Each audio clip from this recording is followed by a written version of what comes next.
Inovadores da saúde! Mais uma Health Tech de peso, de sucesso que o Saúde Digital Podcast está trazendo para você. Eu vou dar uma breve introdução aqui, mas basicamente a Intuitive Care, que vai falar aqui conosco hoje, ela resolve um problema gigante, que é o problema do financiamento, né? Da transação de pagamentos entre os prestadores de serviços, hospitais principalmente, e as fontes pagadoras, como as operadoras de saúde, os planos de saúde. E isso, pessoal, cada um dessas pontas tem uma regra de negócio, tem uma maneira de cobrar, tem uma maneira de receber, e a Intuitive Care vem para retirar atritos, melhorar processos e deixar essas duas pontas satisfeitas. E é isso que a gente vai aprender hoje. Eu estou aqui com o Paulo Pinto e o Luiz Henrique Costa Neto. Ô, sobrenome bonito esse, ó. Obrigado, vocês vieram lá do Rio de Janeiro. A gente está gravando aqui presencialmente em São Paulo. Aliás, se você quer nos ver pela imagem, você pode ir no YouTube, no canal do Saúde Digital Ecossistema, ou também no Spotify. A gente tem o Saúde Digital Videocast lá no Spotify, que você consegue ver as imagens. Obrigado por vocês terem vindo gravar aqui conosco presencialmente. Eu sei que o esforço é grande, muito obrigado por isso. E o negócio de vocês é muito legal, cara. Antes de entrar no negócio, Paulo, conta um pouquinho do seu background, depois o Luiz fala. É claro, e Lorenzo, obrigado pelo convite. Mas vamos lá, eu sou o Paulo, eu sou engenheiro de produção, fiz uma extensão na Universidade da Califórnia. Menciono isso porque foi onde eu tive o primeiro contato com hospitais, de um ponto de vista não paciente, né? Cara, mas isso aí é importantíssimo você mencionar. Isso aí dá uma bagagem gigante, né? Berkeley, que você esteve. Exato. É um carimbo bonito, sem dúvida. A experiência foi ótima também. E a gente fundou a companhia juntos depois de alguns anos de termos nos conhecidos num curso que fizemos na época de estágio, não foi isso? Mais ou menos quinto, sexto período ali. Exato. Da faculdade. Nos conhecemos, deu match ali de ideias e na época já tinha tido exposição a hospitais e trocamos algumas ideias, né? A impressão inicial era a dificuldade de acesso à informação, né? Sim. E o Luiz Henrique, conta um pouquinho da sua história aí. Bom, eu também sou engenheiro. Bom, primeiro prazer estar aqui, né? Eu também sou engenheiro de produção, formado pela UFRJ. Eu conheci o Paulo lá no curso de logística, né? Eu procurei um pouco isso, sempre tive um pouco mais de viés matemático, acadêmico, então também fiz um mestrado em matemática aplicada. Enfim, eu cheguei a trabalhar um ano em banco, mas aí eu já estava saturado daquela vida de banco e o Paulo já estava começando a empresa, a gente trocava bastante ideia, né? E aí ele me chamou e aí começou boa parte da história ali, né? Beleza, aí vocês dois engenheiros de produção, formados no Rio de Janeiro, se encontram num curso extra faculdade e começam a empreender por volta de 2016, mais ou menos, né? Já tem um tempo que vocês estão empreendendo e aí lançam a Intuitive Care. Explica para mim, eu falei um pouquinho aqui só para explicar um pouco para a nossa audiência, mas conta aí o que é a Intuitive Care. Perfeito. Você descreveu bem, Lorenzo.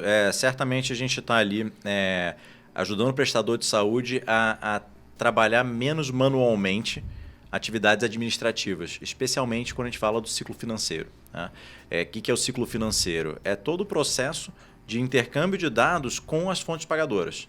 Que intercâmbio de dados? É elegibilidade, autorização, faturamento, recebimento, recurso de glosa, todo esse vai e vem que o prestador de saúde troca com fontes pagadoras diversas, ele é muito complexo porque cada fonte pagadora, como você colocou, trabalha do seu jeito, né? Então, o hospital ele é forçado a multiplicar os seus processos para cada fonte pagadora que ele tem que trabalhar com, os seus processos de ciclo financeiro.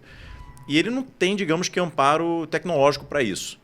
Então ele faz na mão, né? Ele não tem amparo tecnológico porque os sistemas não se falam. Tem um problema de interoperabilidade aí no segmento, né? E a gente entra justamente para tornar essa comunicação digital, eletrônica, né? Então a gente resolve aspectos de interoperabilidade, digamos que na marra, Ou seja, a gente conecta, a gente opera como se fosse um Google Tradutor entre as partes. Então, a operadora está falando uma língua, o prestador está falando outra. A gente faz a tradução ali para as partes se entenderem. Né? E com isso a gente consegue automatizar muita coisa. Então, no momento em que a gente resolve lacunas de interoperabilidade, a gente resolve automação digital também. Basicamente isso. Luiz, eu vou falar um pouco do que eu entendi aqui, né? Então, eu sou um hospital e eu sou credenciado em 40 convênios. E eu tenho um sistema de faturamento aqui. E cada um desses 40 convênios tem uma regra de faturamento, uma data, um prazo, um código.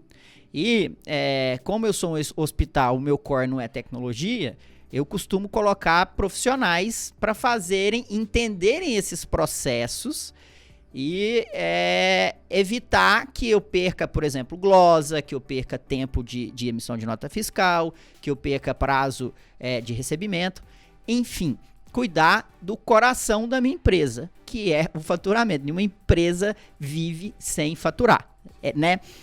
E aí, Luiz, o que acontece? Me parece ser um claro exemplo do que eu sempre falo, que a boa tecnologia digital, ela retira atritos e melhora processos, né? O que vocês fazem é isso. E vocês focam no ciclo financeiro. A gente fala de interoperabilidade, mas vocês, dentro da interoperabilidade, vocês estão focados no ciclo financeiro. E eu queria entender agora a proposta de valor para o hospital, para o prestador e a proposta de valor para a outra ponta, que é a fonte pagadora. Eu acho que o primeiro ponto é a gente entender quais são as informações, por exemplo, que são comuns a todos os operadores e que, portanto, os ERPs estão preparados para receber e trabalhar. Então, por exemplo, você mencionou prazo, né? Você tem um lugar para cadastrar prazo no MV, no TASI, né? Normalmente isso vem padrão do ERP. O que não vem padronizado, né, e que é bastante difícil e moroso para os hospitais e tem muita perda de trabalho manual, é que, por exemplo, quando o hospital vai faturar, né, ele vai ter que gerar um XML de faturamento de acordo com o TIS, e aí você já vai ter... tem RPs que estão mais bem preparados para isso, né, os RPs maiores mercados, mas a gente já vê alguns RPs muito antigos ou então que ainda estão meio legados ali no hospital que nem isso fazem. Né? Então, não gera, às vezes, um XML. E o usuário ele vai ter que baixar aquele XML no RP. Beleza? Então, imagina que você tem que ter um analista para fazer isso, para depois ele entrar no site da operadora. Cada operadora tem a sua maneira de entrar no site, o seu caminho. Tem operadora, por exemplo, não basta você carregar o XML lá, você tem que carregar o XML lá e depois você tem que clicar num outro botão, demora, atrasa, dá erro, né? No dia de faturamento, né, muitas vezes as operadoras elas combinam com o hospital um determinado dia para ser feito faturamento. Se o hospital tem muito volume naquela operadora, muitas vezes o processo não dá tempo para o analista fazer todas as operações. Imagina que o analista ele tem que gerar o XML, enviar para a operadora, gravar o protocolo de recebimento e o comprovante de que aquilo foi enviado para a operadora, porque senão depois você não consegue cobrar. Tem que devolver aquela informação para o RP, tem que gerar nota fiscal, dependendo da operadora, tem que botar a informação de nota fiscal no site, e muita coisa se perde nesse processo. Né? Então, você imagina um dia de grande volume, o cara baixou não sei quantos XML lá do MV dele, do RP, mandou, sei lá, dos 100 XML que ele baixou, ele mandou 97, uns 3 ele esqueceu, né, porque deu erro e depois ele não lembra mais, porque enquanto ele estava coletando comprovante, o outro estava enviando, ele perdeu a conta ali no meio, estava controlando o negócio ou numa planilha Excel, ou então a partir dos arquivos, transferindo arquivo entre pastas. A gente já viu de todos os esquemas de controle ali, né? Não, você contando aí, eu já estou imaginando a confusão que né, e que deve ser num grande hospital, ou até mesmo num pequeno hospital, né, porque o fluxo de procedimentos, ele é alto, né, é grande o volume de procedimentos, e mais, aí eu não sei, mas talvez, assim, a fonte pagadora, quanto mais ela burocratizar o processo, mais moroso será o pagamento, né, então, assim, as burocracias, às vezes, elas favorecem interesses. Exato. Sim. Eu diria justamente, vamos colocar que a fonte pagadora não tem nenhum bom incentivo para facilitar demais o processo. Né? É a sua colocação bem melhor do que a minha. Não, eu diria que talvez mais diplomática. Isso. mas talvez isso, não? Exatamente. Eu acho que assim, a gente até tem bastante contato, por exemplo, com a Porto. E aí a gente já teve contato com outras operadoras também. E a gente nota o seguinte, beleza, tem a questão do qual o grande incentivo da operadora para melhorar demais aquele processo. Muitas vezes não está claro, talvez um benefício para melhorar a rede credenciada dela, melhorar a relação com os prestadores. Mas assim, um desafio que existe do lado da operadora e que a gente, por exemplo, quando ficava só do lado de hospitais, subestimava, é o quanto as operadoras têm que trabalhar com um sistema legado e fazer essas atualizações. Assim, é realmente bem complicado. O sistema legado do cliente, do prestador? Não, o sistema legado dela. Assim, a gente trabalhando com as operadoras, né, a gente vê que existe todo um esforço para tentar contornar o sistema legado. Porque imagina que aquele negócio foi desenvolvido há uns 20 anos atrás, não é, sei lá, numa linguagem que ninguém mais usa, sei lá, foi desenvolvido quase que em latim o negócio, é como se tivesse sido... Você tem um manuscrito lá em latim, ninguém mais entende como é que foi aquele negócio. Quem criou já saiu da empresa. Quem fez a primeira manutenção depois já saiu da empresa de novo. O outro já se aposentou. E aquele negócio está lá rodando. Alguém tem que dar manutenção naquilo. Quando você vai trocar, você mexe uma vírgula, quebra todo o resto. Passa 3 dias fora do ar, entendeu? Então, assim, para o cara não é uma missão tranquila também. Não é como se a operadora não tivesse seus desafios próprios, né? Por acaso, a gente... Tá um tanto quanto inclinado para o lado do prestador, que são os nossos principais clientes. Então, a dor do prestador pesa mais na gente também. Exatamente. Daqui a pouco a gente vai falar disso, é ele que paga a conta, né? Mas, por outro lado, você tem que apresentar uma proposta de valor para a operadora, senão você pode ter dificuldades em conectar esses sistemas. Tô certo isso? Ou é independente da operadora? É independente da operadora pelo seguinte, a gente montou uma arquitetura tecnológica que nos permite fazer conexões com sistemas que já são acessíveis manualmente. Então, nota que quando a gente propõe reduzir o trabalho manual para gerar determinados valores aqui que eu já comento, por trás disso tem muita automação digital via RPA. E eu acho que a grande, digamos que o pulo do gato é como se ter milhares de RPAs rodando de forma estável e confiável. E foi isso que a gente conseguiu desenvolver ao longo desses últimos anos. Obviamente, estruturando tudo com muita base em rastreabilidade e resiliência. Ou seja, nosso RPA está navegando num sistema externo. Ele sabe exatamente onde ele está, porque se alguma coisa acontecer que parar no meio do caminho, ele vai conseguir retomar a partir dali. O que é RPA? Explica resiliência. É claro, o RPA é o Robotic Process Automation, né? Então é a automação robotizada, digamos assim, de processos. Entendi. Né? Então é executar uma coisa que é feita manualmente de forma automática, robotizada, digamos assim. Legal, bem interessante. Então, isso aí é uma vantagem muito grande, porque a operadora ela pode facilitar, ela pode até ser cliente de vocês, principalmente se ela quiser levar o benefício para os prestadores, né? Porque isso pode ser um diferencial, isso pode ser uma vantagem competitiva da operadora que facilita para o prestador. Se ela paga antes, paga rápido, paga fácil, o preço do prestador pode reduzir. Sim, né? Sim. Inclusive, é por isso que a gente tem uma outra operadora cliente. Né? São operadores que estavam buscando melhorar a eficiência na comunicação em algumas etapas. Por exemplo, a etapa de recurso de glosa é onde, digamos que o dado está mais despadronizado ainda. Sai do faturamento de um jeito e vai despadronizando ao longo dessa troca de intercâmbio de dados entre as partes. Então, são operadoras que recebiam recursos de glosa em Excel, misturado com o sistema e tudo mais, e falaram, olha, eu tô com um histórico aqui de recurso para analisar para poder liberar pagamento. Não é nem má vontade, eles querem executar isso, e não estão conseguindo muitas vezes. Né? Então, operadores que estão querendo resolver isso já procuraram a gente e trabalham dessa forma. Então, sim, melhora a relação da operadora com o prestador, com a sua rede credenciada, né? E não deixa de ser uma vantagem para o sistema como um todo, sim, deixar ele mais leve.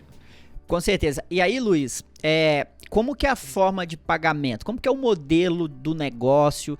Quem paga a conta são os prestadores, os hospitais, as clínicas. E o que eles pagam? Uma assinatura, um volume? A gente tem 2 modelos que a gente trabalha, né? Tem um que é por volume, né? Então, quanto mais XMLs ele passar pela gente e tal... Quando você faz XML, é o arquivo... o XML aí para todo mundo entender, né? Quando o prestador de saúde vai mandar a conta para a operadora, né? Ele manda de vários pacientes juntos, né? Então, um XML pode ter até 100 pacientes, né? De acordo com a especificação lá da ANS. E esses XML são mais ou menos o que a gente cobra, né? Ou então é por conta e tal, tem alguns modelos. Mas o que a gente mais utiliza, na verdade, até para ser uma cobrança um pouco mais simples para o prestador, é uma mensalidade. Que a gente baseado na quantidade de automações e quantidade de operadoras que ele tem, né? Então, se o cara quer 10 operadoras todo o ciclo, é um determinado preço e tal. E a gente estima isso com base no faturamento dele, no volume, né? Para, enfim, não cobrar a mesma coisa de um hospital que fatura, sei lá, 10 milhões no ano de um hospital que fatura 1 bi no ano, né? Tem que ter uma separação ali de preço. Pela transação mesmo de serviços. No final do dia é precificado com base em transação. Quando a gente transforma isso em mensalidade, é para facilitar, digamos que o modelo de cobrança. É pelo volume de transação. Sim. E agora, deixa eu... a empresa hoje está com quanto a equipe, o tamanho da equipe? A gente passou recentemente dos 110. A maior parte da equipe são desenvolvedores, né? A gente teve um crescimento bem significante aí nesses últimos 1 ano e meio, 2. Né? Então, a gente foi... nos últimos 2 anos, de um faturamento de 2 milhões para mais de 10 no início desse ano. Felizmente, com um crescimento muito em função da procura por esse tipo de solução. Então, no passado, era a gente correndo atrás do prestador, dizendo, olha, você tem dor aqui? O cara concordava e tudo, mas não era o que ele estava procurando. Então, o ciclo de vendas era mais longo. Hoje em dia, isso tem encurtado porque já é, digamos que um problema que conhecido e que se sabe que tem solução tecnológica para resolver. Exato. E à medida que o próprio negócio vai se consolidando, né, o mercado de saúde, ele é um mercado que conversa entre si, né? Então, o amigo, o vizinho ali usa e aí já indica, e aí ele tem mais confiança de contratar uma tecnologia nova que a gente sabe que tem o mercado de saúde e é resistente a novas tecnologias, a testes, né? E isso você vai quebrando um pouco dessa barreira de entrada à medida que você vai ganhando mercado. E eu creio que isso deve ter acontecido com vocês e que legal que isso está acontecendo. O ponto é o seguinte, como que vocês resolvem, né? Vocês já explicaram a metodologia, que é do RPA, né? De fazer o robô para fazer essa leitura e substituir o processo manual. Como que você não deixa a sua empresa uma fábrica de software, uma fábrica de robô, e você deixa a sua empresa escalável, assim, a solução que você entrega para o cliente X é quase ou a mesma que você entrega para o cliente Y, porque aí isso permite você ganhar escala, né? Perfeito. Acho que uma palavra é foco, né? Foco em qual dor a gente está resolvendo. Então, a gente não está fazendo RPA para absolutamente tudo. A gente escolheu bem, digamos que a gente encontrou nosso Product Market Fit no momento em que a gente começou a fazer automações de verificação prévia, que é a autorização e senha, faturamento, recebimento, recurso de glosa. Né? Ou seja, pegando esse pacote do ciclo financeiro e focando nele, a gente consegue escalar. Basicamente foi por aí. Escalar focando em menos produto, ainda assim completo, e mais fontes pagadoras, ou seja, muitos convênios. Hoje em dia a gente está integrado em mais de 200 convênios. Mas tem um ponto aí também que assim, você tem que pensar ali no produto, na tecnologia, que é a principal parte que vai escalar ali, né? Se você for ingenuamente atender simplesmente o que o cliente está pedindo, boas chances de você fazer uma coisa que você não vai conseguir aproveitar para o próximo. Então, você tem que conseguir pensar no que o cliente está pedindo, separar as coisas de uma maneira que você tenha pelo menos uma parte daquilo você consiga reaproveitar, e que se você for ter um outro cliente que vai pedir uma outra customização num outro pedaço, você consegue reaproveitar aquele pedaço que você já fez sem ter que ficar duplicando as coisas e gerando mais um ponto de manutenção de código. Então, assim, a parte de arquitetura da tecnologia também acaba sendo bem relevante para isso. Perfeito. Eu até vou aprofundar nesse ponto aqui, porque eu sinto isso na pele na SD Conecta. E eu digo mais, às vezes a gente chega a agradecer o cliente, falar, cliente, muito obrigado, mas esse modelo eu não consigo te entregar. Porque eu sei que eu vou ser tão artesanal naquela solução que aquilo ali eu não consigo aproveitar. E eu não consigo ganhar escala, e eu não consigo ter eficiência operacional, e lá na frente, a conta vai chegar para mim, porque o meu modelo não é artesanal. E nada contra modelos artesanais. O lance aqui que eu quero colocar para quem está nos ouvindo é o lance do foco. Se o seu foco não é ser artesanal, às vezes você vai ter que recusar serviços artesanais. Se o seu foco é escala, tenha foco em atender os seus clientes com escala, porque a conta vai chegar se você não fizer essa opção, né? E todos os modelos são ótimos, são bem-vindos, mas a palavra que define é foco, né, Paulo? A gente comentava sobre isso antes de gravar. Qual que é a sua opinião sobre isso? Olha, é muito por aí mesmo, né? Para todos os efeitos, eu acho que o mercado mais leigo pode ter a percepção de construir um aplicativo está feito. Não tem a noção da manutenção daquilo, né? Então, quando a gente fala em escala, não é no sentido de eu não quero fazer mais coisas, eu não quero estender o braço para te ajudar com isso ou com aquilo. É muito mais eu já estou com bastante coisa aqui no prato para resolver dentro do que eu estou propondo aqui de produto. Portanto, eu preciso focar nisso. Eu preciso deixar isso mais robusto e se eu vou expandir de alguma forma, vai ser dentro desse contexto. Ou seja, no nosso caso, é dentro do contexto do ciclo financeiro. É um novo convênio? É uma nova operadora que não está integrada? Isso para a gente é no-brainer. É novo convênio, bota para dentro. Não gera custo, inclusive. É melhoria da ferramenta. Em compensação, eu quero um produto que faz tal outra coisa que não tem nada a ver com o que a gente faz, mas é automação, por exemplo. Muitas vezes a gente tem que realmente agradecer e, enfim, eventualmente indicar uma software house dedicada a esse tipo de coisa. E assim, quando fala escalar também, né, para quem nos ouve, não é também que eu quero ganhar muito mais dinheiro, que eu quero ser unicórnio. Não, eu quero entregar o meu produto melhor. E mais barato, com eficiência.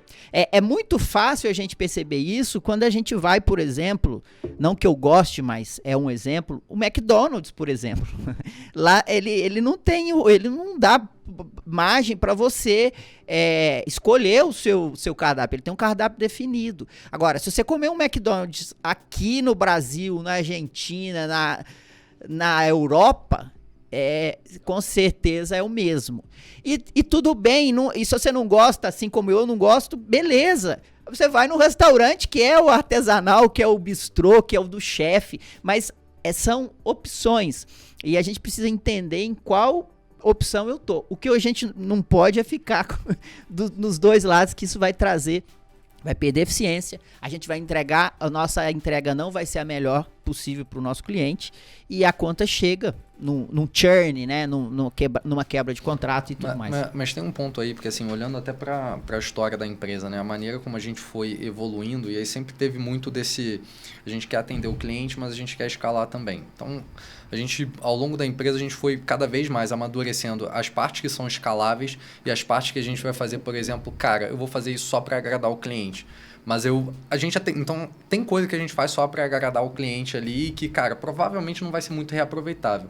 Mas também já cansou de ter coisa que a gente fez só para agradar o cliente, não parecia que ia ser reaproveitável, mas 2 anos depois a gente voltou naquele códigozinho, esse negócio aí já tá feito, bota para rodar de novo e vambora, entendeu? Só que tem que saber separar bem ali as coisas, saber qual o nível de esforço, até porque é uma coisa clássica do Brasil, né? Você faz o negócio e não leva em conta a manutenção que aquilo vai levar, e aí depois sucateia. Então o ponto que o Paulo estava colocando de o negócio não está pronto e deixa rolar, né? Você precisa dar manutenção naquilo. Se a gente ficar abrindo muito leque de produtos, né, eu vou ter que dar manutenção naquilo.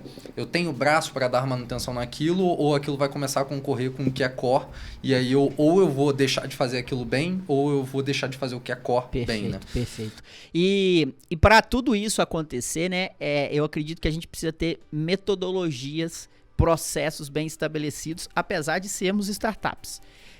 Por exemplo, vocês trabalham com OKRs? Vocês usam esse tipo de gestão? Como que vocês... isso aí também é uma dor minha.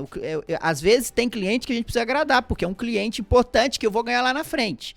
Mas como criar processos e metodologias para isso não ficar no subjetivo e isto ficar cada vez mais claro e objetivo, né? Aqui no SD Conecta, a gente tem investido bastante em OKRs, estabelecer bem os objetivos, né? O KR é o Key Results, para a gente tentar tirar essas decisões do subjetivo e trazer para o objetivo, para a realidade.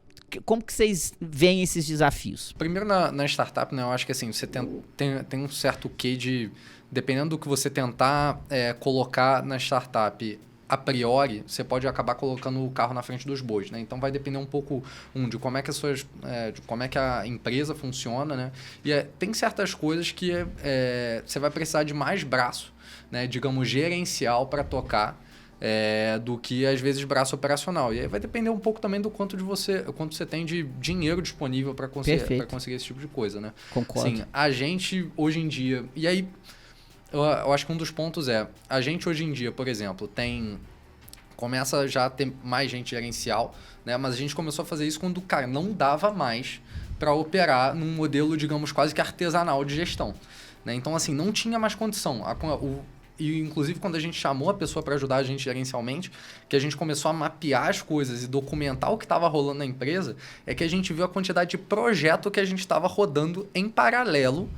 E, cara, assim, não é nem um pouco surpreendente que certas petecas caíam. Claro. Porque, cara... Alguns pratos vão cair. Tinha mais projeto do que pessoa. Não, tinha mais projeto do que pessoa, cara. Assim, é surreal. Mas exatamente. Mas eu acho que a mensagem que eu quero deixar assim é cada vez mais, não importa o tamanho da sua empresa, tirar do subjetivo e trazer para o objetivo, né? Eu acho que esse é um ponto comum que a gente precisa caminhar.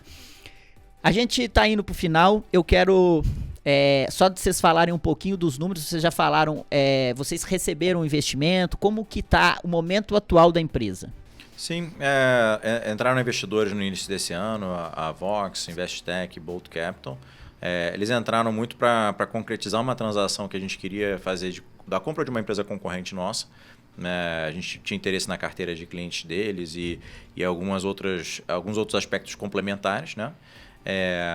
E o momento que a gente está é um momento de expansão. Mas fez a aquisição? Fizemos da PowerTease, sim. Legal. E estamos num momento de expansão. Né? Tá bacana porque, como eu coloquei anteriormente, o mercado ele já está, digamos que, educado. Ele sabe que precisa de apoio tecnológico para executar essas atividades que são manuais, e ele tem a consciência de que o impacto não é só o alto custo operacional. O impacto atividades manuais estendem o prazo médio de recebimento, atividade que já é longo, né? Atividades manuais elas geram perdas por prazo, atividades manuais têm erro humano. Sim. Então, todas as perdas associadas elas são maiores do que simplesmente um time inflado, por exemplo. Perfeito. Última pergunta para a gente encerrar. Luiz, algum aprendizado seu de vida, ou de carreira, ou de profissão que você gostaria de deixar aqui para o nosso ouvinte? Cara, acho que eu vou roubar uma pergunta de uma outra conversa que a gente teve, que perguntaram, qual foi a sua melhor compra abaixo, sei lá, de R$100? E a resposta foi a seguinte, cara, custa 0 para aprender a programar. 0. Custa R$0 para você aprender Python, Java, qualquer linguagem de programação que você queira. É abrir a internet, pesquisar tutorial. Não precisa de cursinho no Udemy, não precisa de cursinho na Alura. Você precisa parar, ler alguns tutoriais, ver alguns vídeos de YouTube, todos grátis. e você consegue sentar e programar, aprender muita coisa, né? A minha formação não era de programação, eu não sabia programar, eu programava um VBA porco, vai? Sim. E, cara, aprendi Java, Python, SQL pra caramba, muita coisa de banco de dados.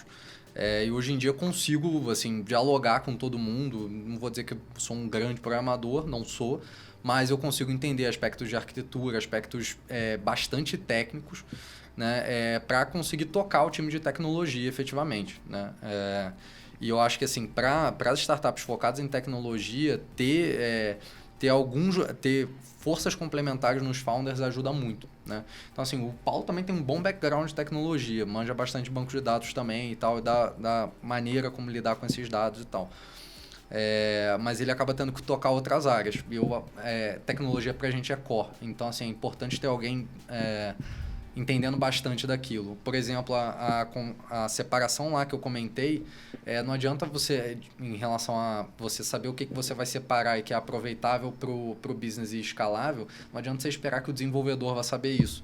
Porque o desenvolvedor está focado ali quase que na caverninha dele, né? Ele não está em contato com o cliente direto boa parte das vezes. Às vezes ele nem tem o perfil para isso. Tem alguns que tem.